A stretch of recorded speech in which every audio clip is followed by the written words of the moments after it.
नमस्कार दोस्तों, आप सभी का स्वागत है एक बार फिर से हमारे चैनल प्राचीन ज्ञान उपाय में। दोस्तों, आप सभी से रिक्वेस्ट है कि यदि आपको वीडियो पसंद आए तो वीडियो को लाइक करके अपने दोस्तों के साथ शेयर जरूर कीजिएगा। आइए वीडियो शुरू करते हैं।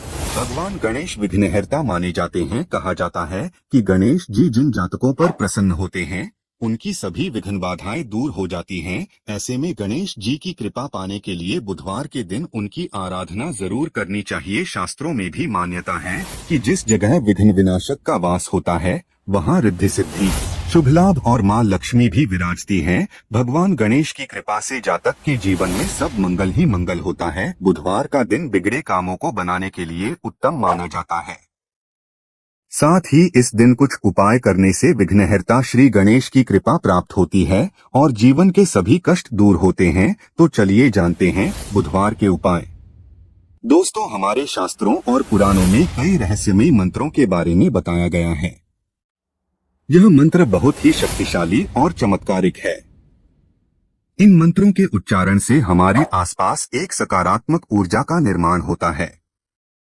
यह ऊर्जा हमारे लिए बहुत ही फायदेमंद होती है। प्राचीन ऋषिमुनि अपनी दिनचर्या में प्रतिदिन इन मंत्रों का उच्चारण करते थे। इन मंत्रों के उच्चारण से उन्हें बल, तेज बुद्धि तथा आत्म शांति प्राप्त होती थी।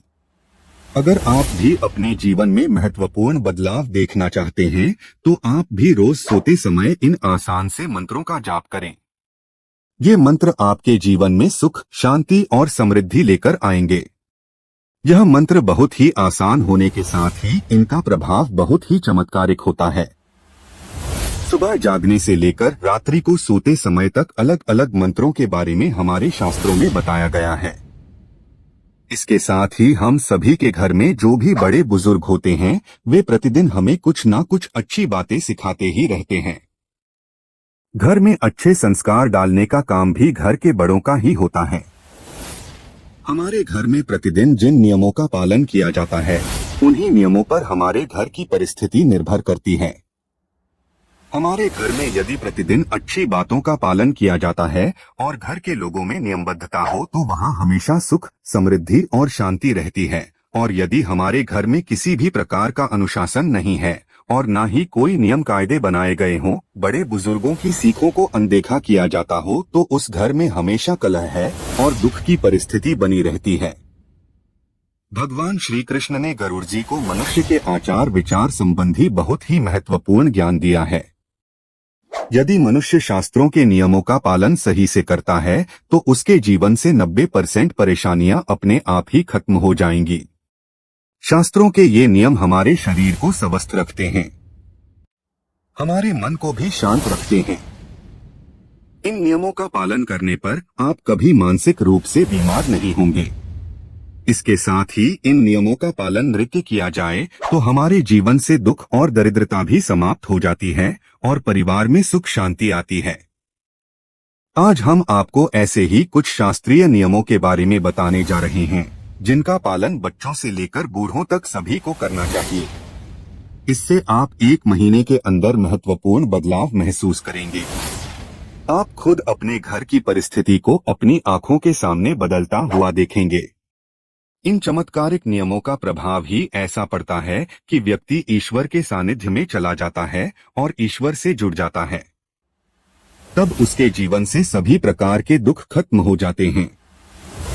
आइए जानते हैं उन महत्वपूर्ण नियमों के बारे में। दोस्तों, वैसे तो हमारे सभी धर्मशास्त्रों में प्रातःकाल सूर्योदय से पहले ही उठने के लिए सर्वोत्तम समय माना गया है, लेकिन आजकल की अनियमित दिनचर्या में यह असंभव सा लगता है।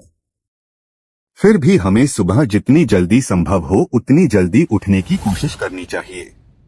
आंख खुलते ही सर्वप्रथम ईश्वर का नाम लेना चाहिए और नित्य कर्म से निवृत्त होकर ईश्वर की पूजा आराधना से अपने दिन की शुरुआत करनी चाहिए। ऐसा करने से आपके तन और मन में नई चेतना और सकारात्मक ऊर्जा व्याप्त होती है जो दिन भर आपको अच्छी बातों की ओर प्रवृत्त करती है। यदि संभव हो तो सूर्योदय के समय सूर्य देवता को अर्घ्य जरूर दें। सूर्य देवता को अर्घ्य देने के साथ ही सूर्य नमस्कार करने की भी आदत डालें। सूर्य नमस्कार एक सर्वांगीण व्यायाम होने के साथ ही सूर्य देवता के प्रति अपनी कृतज्ञता व्यक्त करने का माध्यम भी है। सूर्य मंत्रों के साथ सूर्य नमस्कार करने से मानसिक प्रसन्नता और शांति मिलती है और साथ ही निरोगी काया और जीवन के प्रति उत्साह भी जागृत होता है। इसलिए प्रतिदिन सूर्योदय के समय सूर्य देवता को नमस्कार करने की आदत डालें। दोस्तों, कुछ पेड़ पौधों को ईश्वर का विशेष आशीर्वाद प्राप्त रहता है। ऐसे पेड़ पौधों की हमारी हिंदू संस्कृति में भगवान की तरह ही पूजा की जाती है। ऐसा ही एक अत्यंत पवित्र पौधा है तुलसी का पौधा।